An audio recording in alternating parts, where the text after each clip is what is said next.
L'amour n'est pas un outil bien pratique, c'est un processus d'auto-annihilation. Êtes-vous prêt, d'une manière ou d'une autre, à tomber? Vous savez, tomber amoureux, ça veut dire que quelque chose de vous doit tomber. Donc, nous devons comprendre cela. Pour que quelque chose de plus grand que vous vous arrive, ce que vous avez fait de vous-même, c'est-à-dire votre création, doit tomber. Alors seulement, quelque chose de la création du Créateur vous touchera. Être amoureux signifie simplement cela, que il ne s'agit pas de vos pensées et émotions. Une dimension au-delà de vous est devenue une partie de vous. Si elle mûrit, elle devient de la dévotion. Si elle mûrit davantage, elle mène à la dissolution. Donc, puissiez-vous être bénis par cette possibilité, que quelque chose qui vous dépasse vous arrive.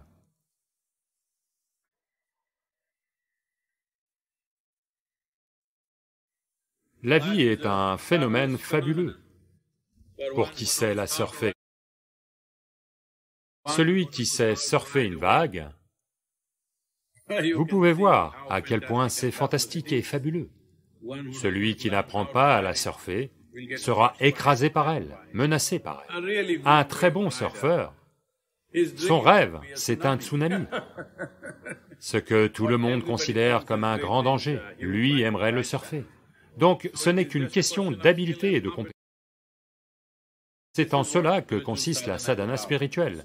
La spiritualité n'est pas un handicap, c'est une formidable émancipation. Si vous faites la bonne quantité de travail sur vous-même, vous pouvez surfer n'importe quelle vague de la vie, quelle que soit la forme qu'elle prend. C'est mon souhait et ma bénédiction, que chacun de vous devienne un surfeur de vagues. Quoi que la vie vous envoie, vous devez être capable de le surfer et de connaître la joie de vivre, car ce temps est compté.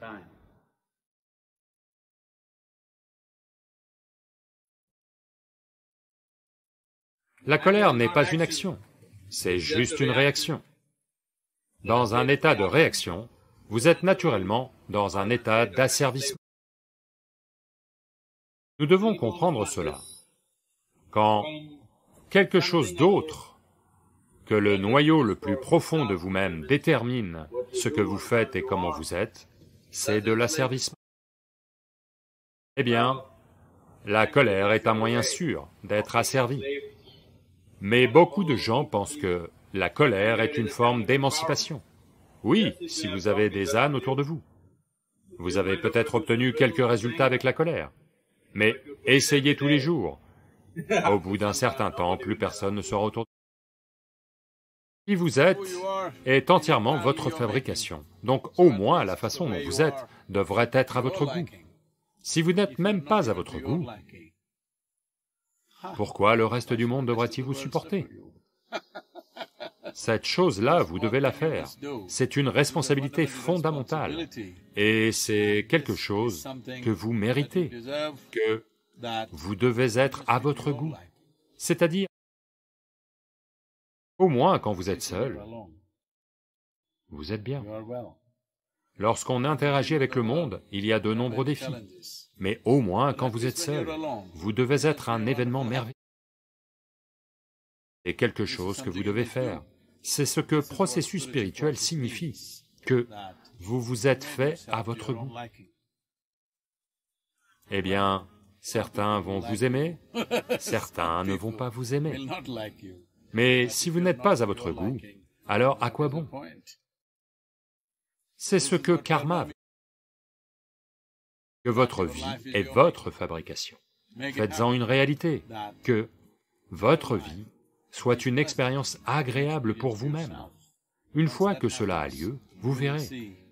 D'une manière ou d'une autre, vous serez au goût de tout le monde. Il y aura toujours des gens qui détestent. C'est bien, c'est leur liberté de le faire.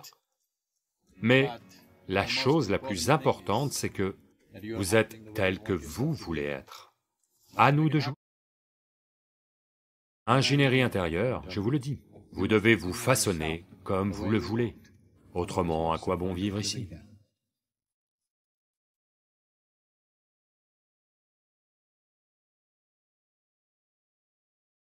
La joie n'est pas un événement rare. Ce n'est pas un exploit ou un accomplissement. Ça devrait être l'ambiance naturelle de votre vie. Quand vous restez joyeux, votre vie tout entière est une fête. N'économisez pas votre joie. Vous n'allez pas vous tordre de rire dans votre tombe. Toutes les personnes qui ont économisé leur joie tout au long de leur vie, je suis allé au cimetière pour vérifier. Je n'y ai jamais entendu de rire, croyez-moi. Lorsque vous vous réveillez le matin, la première chose que vous devriez faire, c'est sourire.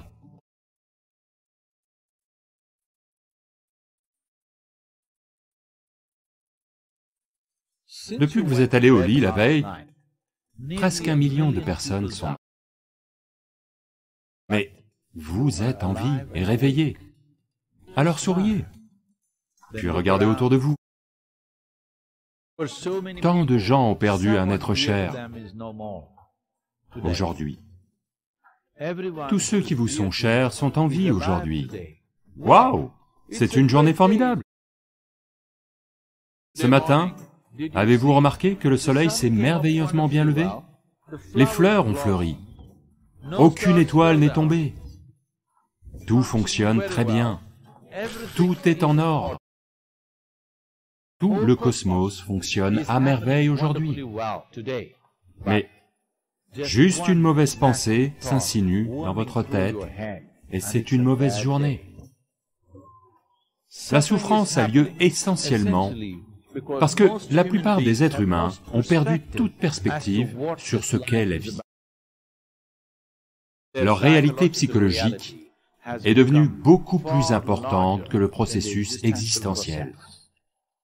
Vous avez rendu cette création insignifiante plus grande que cette magnifique création qui est là. Ce que vous appelez « ma vie » est un événement bref, et c'est une minuscule poussière dans cet univers. Rien que pour ça, ne vous en sortez-vous pas merveilleusement bien? Prenez juste 5 minutes chaque jour. Put things in perspective. A smile will spread on your face for sure. Remettez les choses en perspective. Un sourire va envahir votre visage à coup sûr.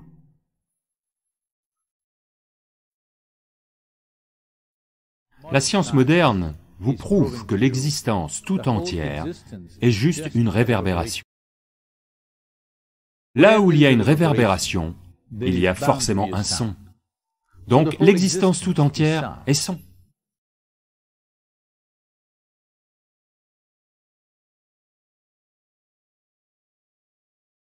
Si vous voulez maintenir un statu quo, il ne se passera jamais rien de neuf. Un leader, ça veut dire que vous êtes un fou qui est toujours prêt à se lancer dans quelque chose de neuf. Votre vie est une aventure. Quand tout le monde vous admire, si jamais vous tombez, c'est très mauvais. Donc, il est très très important que vous optimisiez la machine. Pour vraiment construire un ADN de la réussite, voici les 3 choses dont vous avez besoin. La perspicacité, c'est certain, l'intégrité et l'inspiration.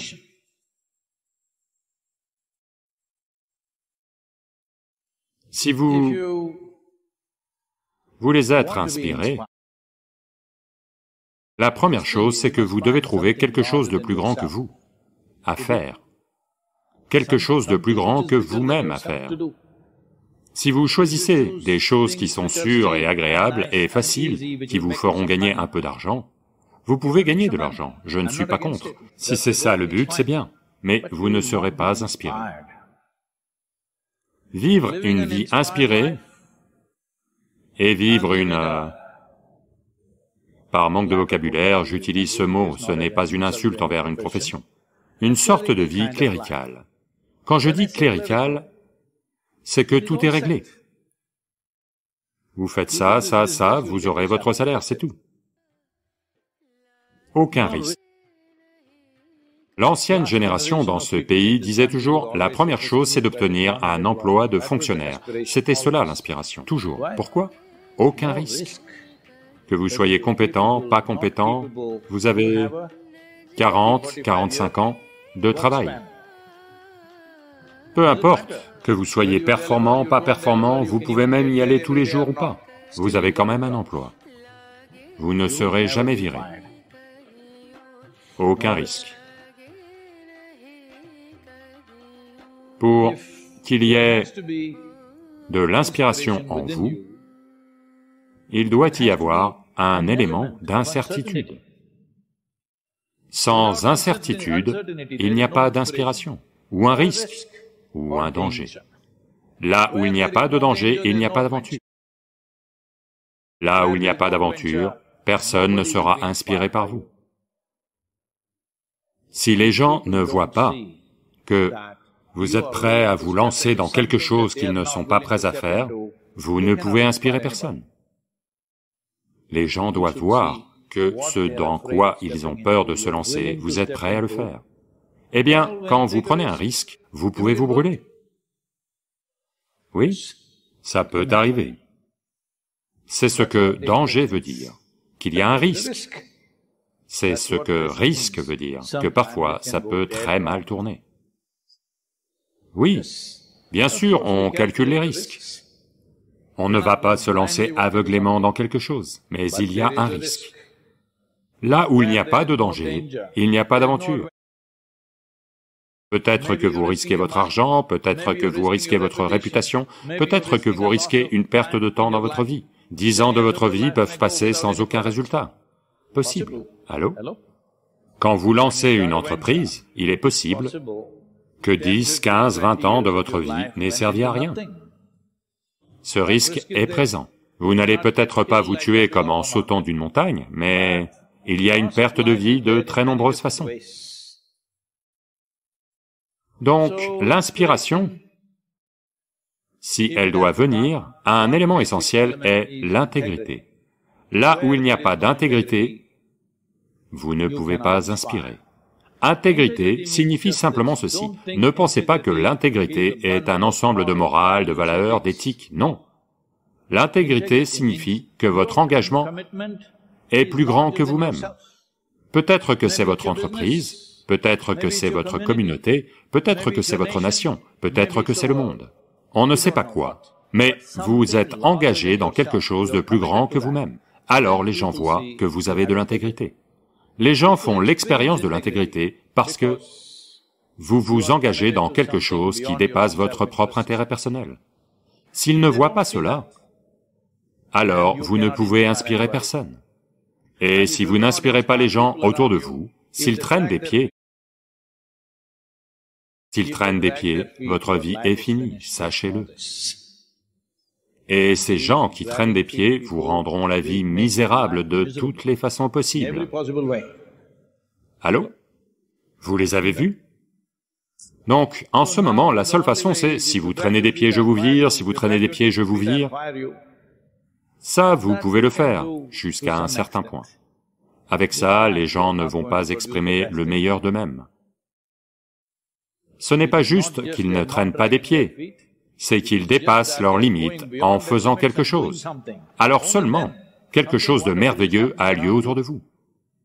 Alors seulement, le fait que vous soyez dans cette activité, ça vaut la peine de se lever demain matin, à fond. Autrement, après avoir réussi pendant 5, 10 ans, vous allez demander être ou ne pas être. Vous ne l'exprimerez peut-être pas, mais ça se verra à la longueur de votre visage. Oui,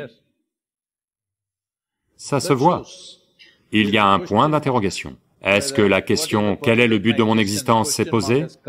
Peut-être qu'elle ne s'est pas encore formulée dans votre tête, mais le point d'interrogation est là sur les visages des gens. Un visage, si on vous avait vu quand vous aviez 5, 6 ans, il était comme ça, maintenant, lentement.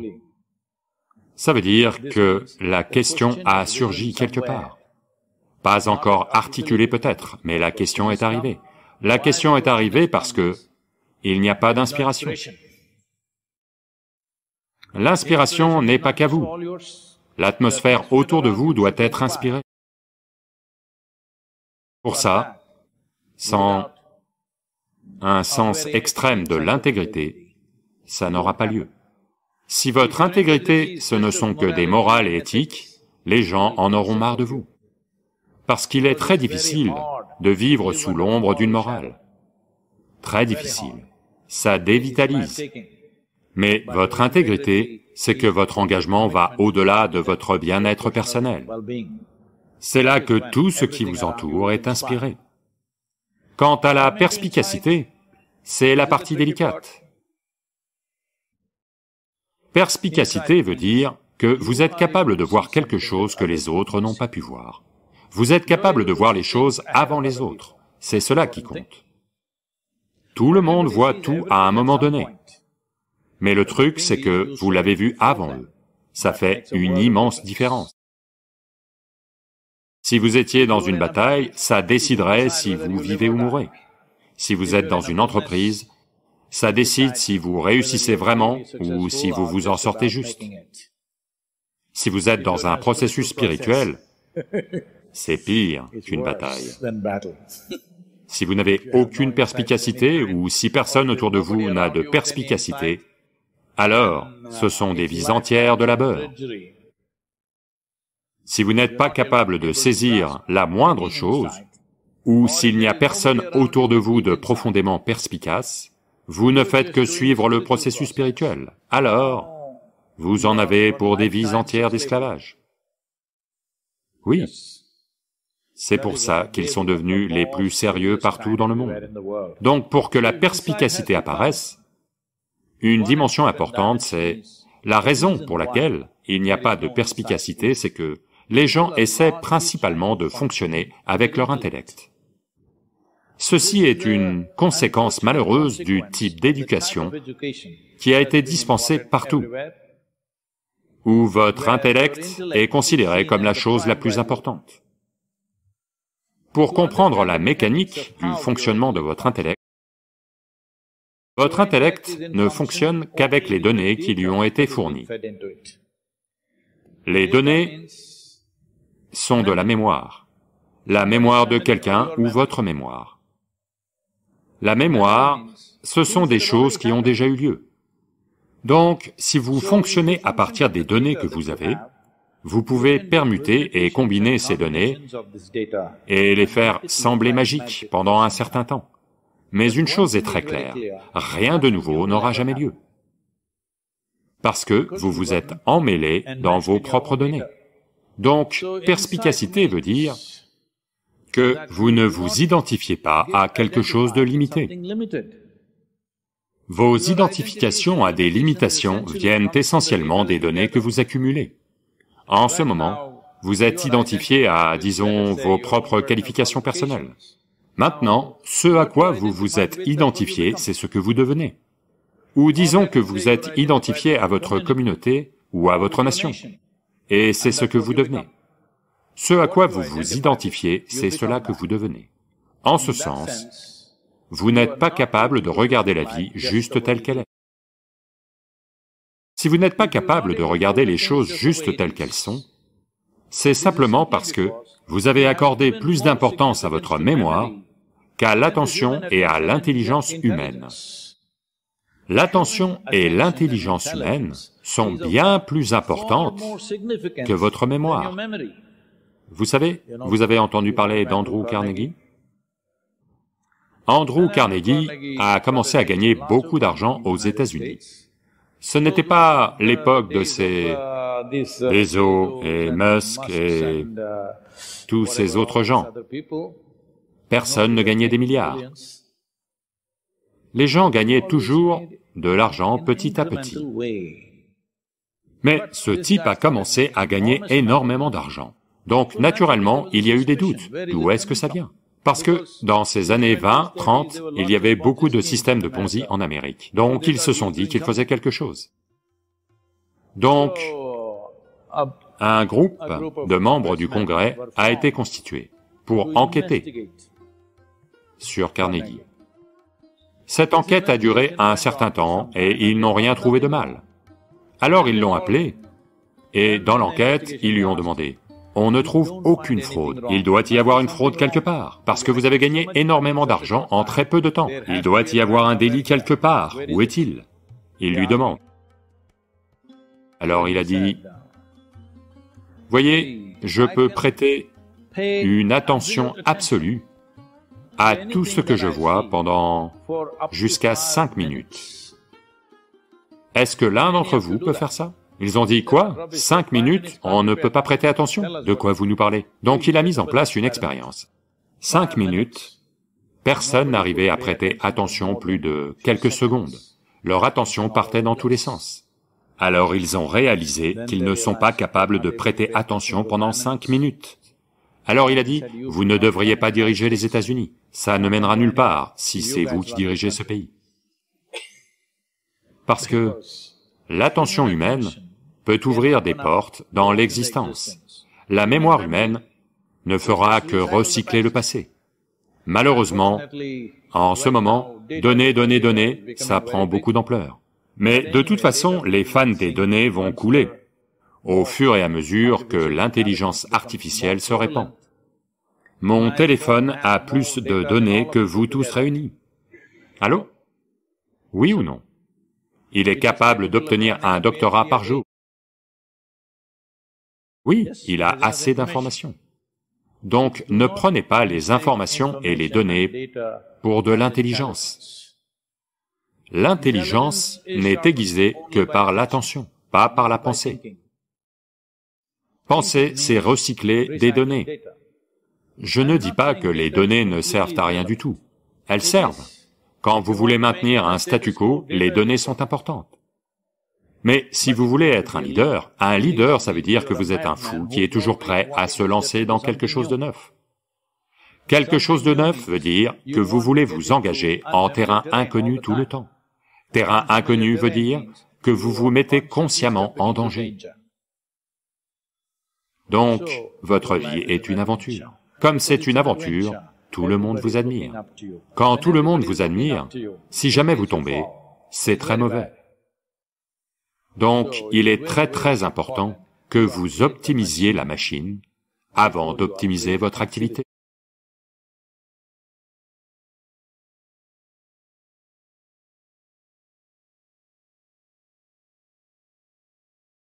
Un sujet malheureux, qui n'aurait pas dû exister. Mais là, maintenant, c'est devenu un débat national, qui est le viol, à cause d'un certain incident horrible qui a eu lieu à New Delhi. Le pays tout entier parle de viol. Donc,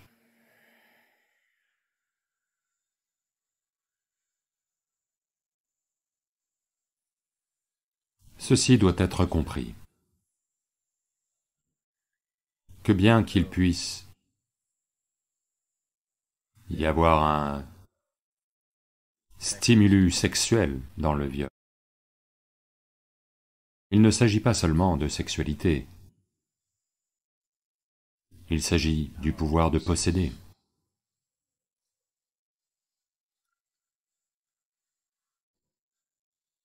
Ce désir de posséder vient de plusieurs choses. Une erreur fondamentale que les sociétés ont commise est que, quelque part, dans la tête des jeunes, les jeunes hommes dans le monde, nous avons inculqué l'idée qu'une femme est un objet, une chose qu'on peut posséder. Soit le père de quelqu'un peut vous donner, s'il refuse, vous pouvez la prendre. C'est encore présent, n'est-ce pas, en arrière-plan? Quelque part, très en profondeur dans la structure psychologique, il y a l'idée que une femme est un bien. Un bien, c'est... Si quelque chose n'a pas un mental qui lui est propre, c'est un bien. Donc, ceci, probablement, dans certains endroits consciemment inculqués, dans beaucoup d'autres endroits inconsciemment inculqués, mais c'est profondément ancré dans la tête des gens. Sans se débarrasser de ça, juste une loi de plus, pendre le violeur, castrer le violeur, ça ne va pas vraiment produire des résultats.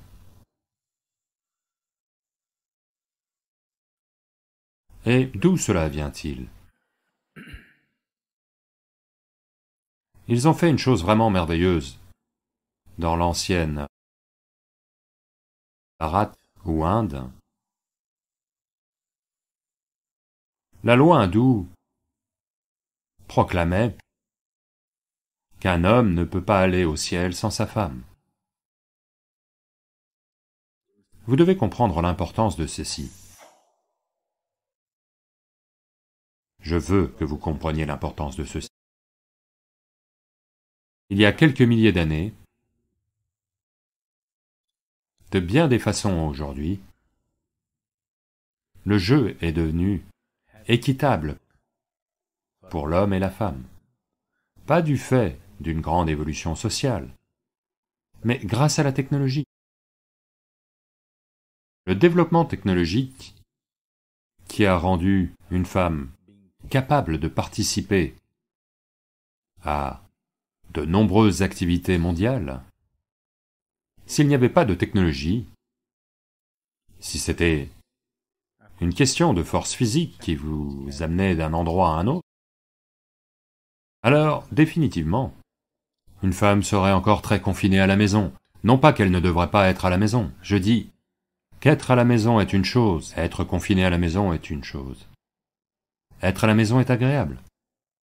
Être confiné à la maison est une autre chose.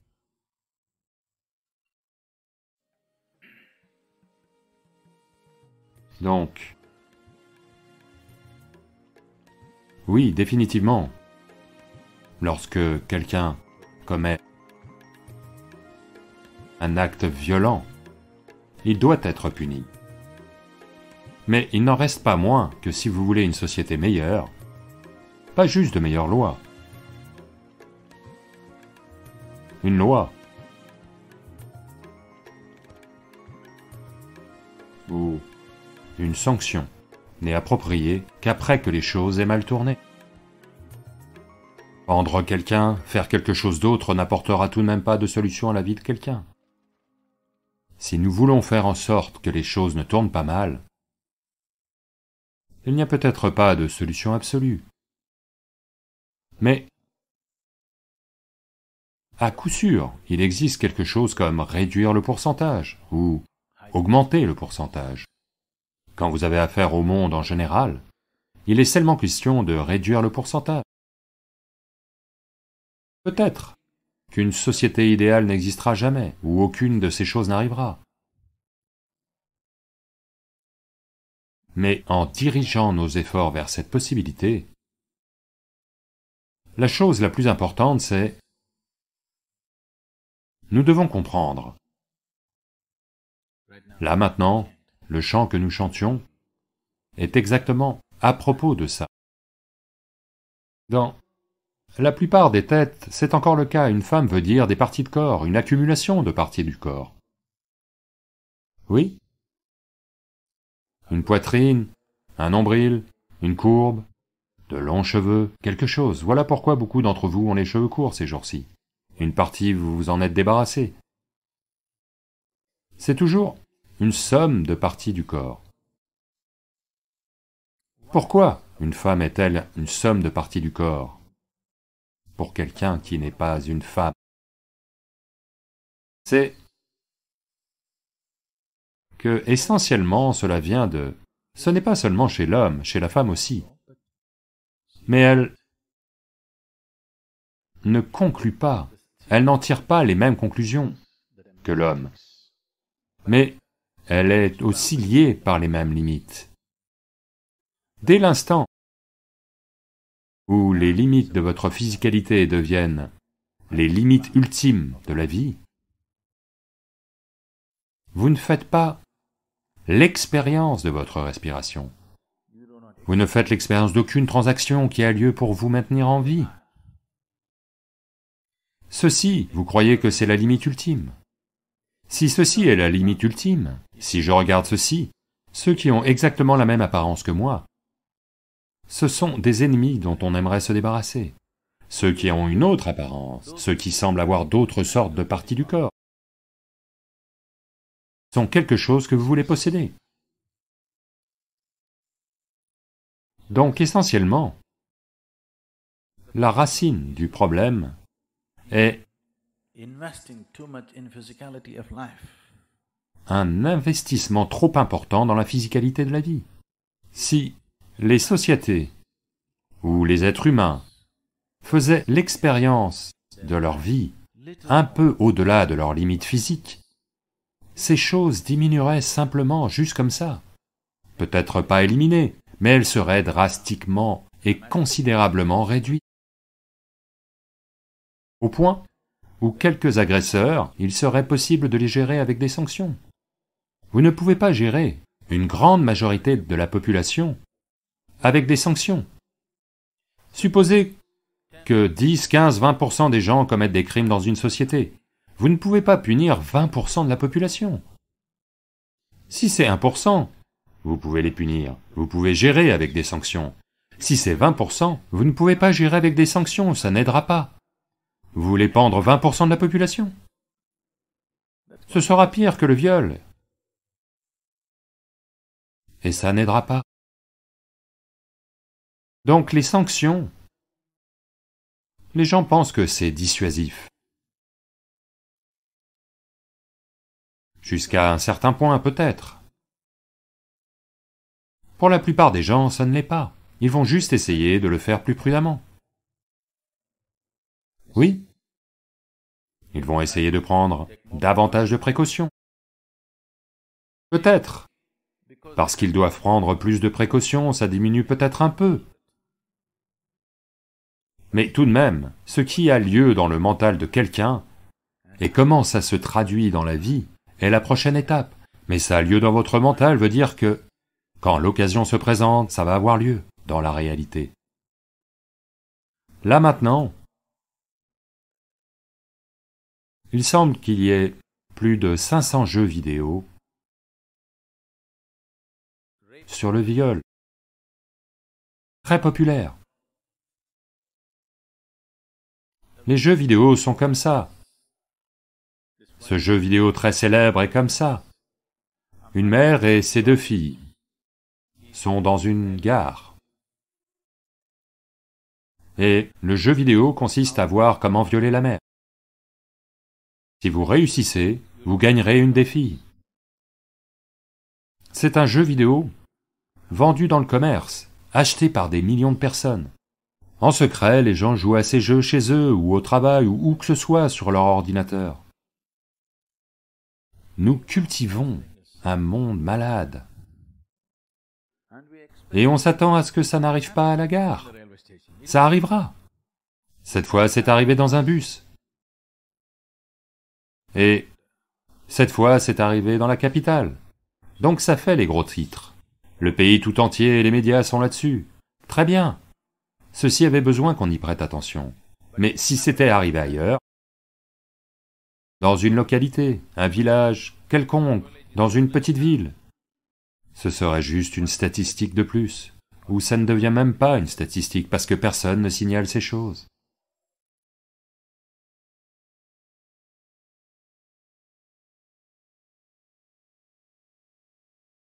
Cette année, c'est notre objectif. Nous voulons avoir 1 million de personnes à travers le monde qui enseignent au moins 3 minutes de yoga à une autre personne, à leur famille, ou un ami, ou à quelqu'un d'autre, ou qui sais-je. 1 million de personnes, à qui nous donnerons le titre de Yoga Vira. Nous allons vous donner les outils, une vidéo simple, 3 minutes. Nous voulons donc engager 1 million de personnes pour enseigner cette forme simple de yoga, à au moins une autre personne. Mais une fois qu'ils connaissent la joie de transformer une vie, je suis sûr et certain qu'ils ne s'arrêteront pas là. Voyez, quoi que nous fassions, écrire un livre, ou cuisiner un plat, construire un bâtiment, quoi que nous fassions, Fondamentalement, vous faites tout cela d'une certaine façon pour toucher une autre vie, n'est-ce pas? Pour cela, vous devez demander à nos professeurs, en 3 jours à 5 jours, ils touchent des vies d'une manière que même les gens qui ont vécu avec eux pendant 25 ans ne les auraient pas touchés. Donc, c'est une bénédiction extraordinaire, parce que lorsque vous offrez à quelqu'un un outil qui va transformer leur vie, à quel point vous les touchez, vous ne pouvez pas l'imaginer. Nous voulons que des millions de personnes connaissent cette joie. Yoga pour le bien-être. Yoga Namaskar. Yoga Namaskar est un système puissant par lui-même. Il active la région lombaire de la colonne vertébrale d'une façon formidable. En fortifiant les muscles qui se trouvent le long de la colonne, il la renforce. Ainsi, quand on vieillit, l'affaissement de la colonne qui cause des écrasements de nerfs n'a plus lieu. Et s'il y a déjà des dommages causés, la meilleure façon de régénérer votre colonne est de faire Yoga Namaskar. Cela apporte des bénéfices à tout le corps. Yoga Namaskar est un processus très simple et complet par lui-même. Pour faire Yoga Namaskar, votre estomac ne devrait pas être trop plein. Il faut environ 1h30 après un repas. Si vous ne remplissez pas cette condition, évitez cette pratique pour l'instant. Ceux qui ont une hernie et les femmes enceintes de 3 ou 4 mois devraient éviter de pratiquer Yoga Namaskar. À partir du 5e mois, les femmes enceintes peuvent pratiquer aussi longtemps que c'est confortable pour elles. Maintenant, nous allons apprendre Yoga Namaskar. C'est une série en 7 étapes. Il va faire la démonstration d'un cycle complet. S'il vous plaît, observez. Tenez-vous debout avec vos pieds écartés de façon confortable et parallèles l'un à l'autre. Gardez vos bras et vos épaules détendus et relâchés, les yeux ouverts. Concentrez-vous sur un point devant vous. Quand votre concentration est stable, tenez Namaskar en plaçant les paumes de vos mains ensemble devant votre poitrine. Ceci est la position de départ. En inspirant, amenez vos mains au-dessus de votre tête. En expirant, descendez vos mains de telle façon que le talon de vos mains vienne derrière votre cou. En inspirant, amenez vos mains tout droit vers le haut. En expirant, descendez vos mains devant votre poitrine. C'est la première étape. Faites ceci 3 fois. Étape 2. Quand vous expirez, faites un son depuis le fond de la gorge. Étape 3.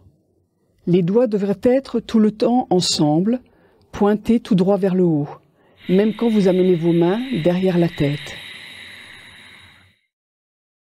Quand vous levez les mains, c'est une inspiration complète.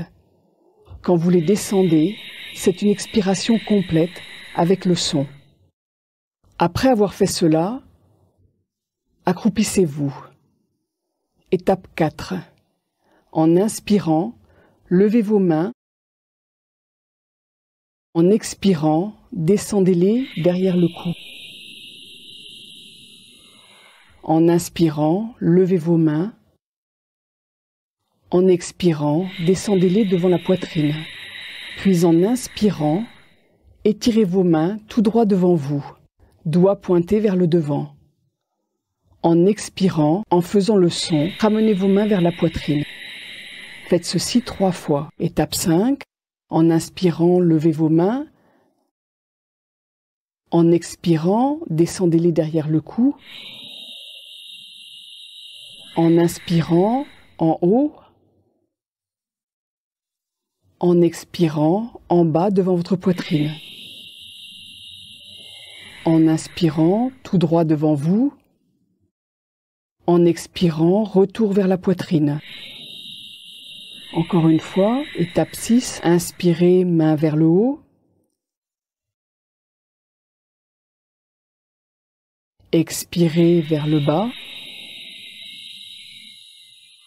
En inspirant, levez vos mains. Expirez vers le bas. Inspirez, main droit devant. Expirez, main à la poitrine. En inspirant, étirez vos mains droit devant en namaskar, amenez vos genoux au sol, penchez-vous en avant et reposez votre front sur le sol. Étirez vos bras au-dessus de votre tête, vos mains reposent sur le sol. Placez les mains ensemble de telle façon que les pouces et les index se touchent et forment un triangle. Vos coudes devraient être légèrement pliés.